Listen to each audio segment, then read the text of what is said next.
Welcome to Indie Radio Newsreel. I am Prajakta and you are listening to the news updates for 8th October 2024. Here are the international news updates for today. Hezbollah seeks ceasefire as Israel sends more troops to Lebanon. Hezbollah today left the door open to a negotiated ceasefire after Israel pounded more targets and sent more troops to Lebanon as the broadening war in the Middle East grinds on to a second year. In a 30-minute televised speech, Hezbollah's deputy leader Naim Qasim said he supported attempts to secure a truce and for the first time did not mention the end of war in the Gaza Strip as a precondition to halting combat on the Lebanon-Israel border. Qasim and Hezbollah was backing efforts by Lebanon's Speaker of Parliament, Nabi Berri, to secure a halt to the war. Meanwhile, the mayor of Beirut said that there is no safe place left in the capital as Israel airstrikes continued. Israel said its troops have begun ground operations in southwest Lebanon. Until now, its week-long invasion had focused on the eastern side of the border. Russian forces enter key eastern Ukrainian town of Toretsk. Russian forces have reached the outskirts of the long-contested strategic town of Toretsk in the eastern Ukraine. The Ukrainian military confirmed that fighting was taking place in the town late on Monday.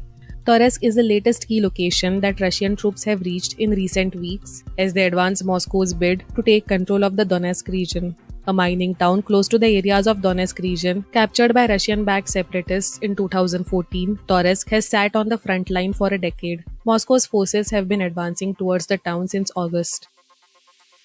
Donald Trump says there are a lot of bad genes among migrants in the US. Republican presidential candidate Donald Trump said on Monday that there are a lot of bad genes in the United States while discussing murders allegedly committed by immigrants living illegally in the United States. How about allowing people to come to an open border, 13,000 of which were murderers? Trump said in an interview with conservative commentator Hugh Hewitt.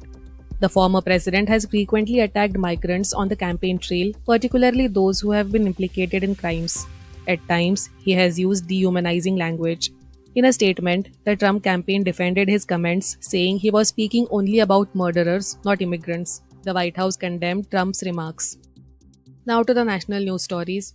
BJP retains Haryana with 48 seats. Congress NC takes Jammu and Kashmir. The ruling BJP in Haryana is looking poised to return for a record third term, defying all the exit polls. The BJP won 47 seats in Haryana, crossing the halfway mark in the 90-member assembly. This electoral contest, the first significant face-off between the two national parties since the Lok Sabha elections, has the potential to shape the political discourse in the run-up to assembly elections in Maharashtra, Jharkhand and Delhi. In Jammu and Kashmir, the National Conference and the Congress won the election today, the first time in the former state in a decade, defying exit poll predictions of a hung assembly. The alliance claimed 49 of the Union Territory's 90 elected legislature seats. 5 more will be nominated by Lieutenant Governor Manoj Sinha under a contentious new rule. Colleagues rally behind RG Kar doctors on indefinite hunger strike. As protests continue at Kolkata's RG Kar Medical College and Hospital over the rape and murder of a junior doctor, senior doctors and faculty of the hospital have submitted a mass resignation letter to the Director of Medical Education. In their letter, they have expressed concern over the deteriorating health of 6 of their colleagues who are on an indefinite hunger strike starting today. The letter, which has so far got 47 signatories, said that the doctors were concerned that the health of their colleagues who are protesting for better work conditions in the aftermath of the rape and murder is deteriorating tremendously fast. The protests at the RG Kar Hospital have been ongoing since the rape and murder of a junior doctor on August 9th. Doctors across West Bengal have been demanding better work conditions, crippling medical services across the state.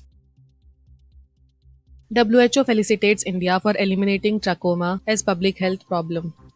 India was today felicitated by the World Health Organization or WHO for elimination of trachoma as a public health problem, making it the third country in the region after Nepal and Myanmar to achieve this feat.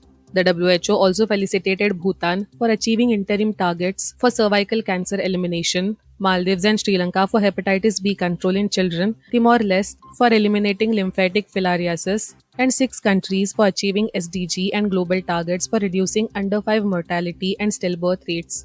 Trachoma, a leading cause of infectious blindness, is a chlamydial infection that happens due to lack of hygiene and unclean water supply and can spread by contact with eye, nose, or throat secretions of a person suffering from the disease or indirectly via flies. Thank you for listening to Indie Radio Newsreel. For more news, audiobooks, and podcasts, stay tuned to Indie Radio or log on to www.indiejournal.in. Also, consider subscribing to listen to our premium shows.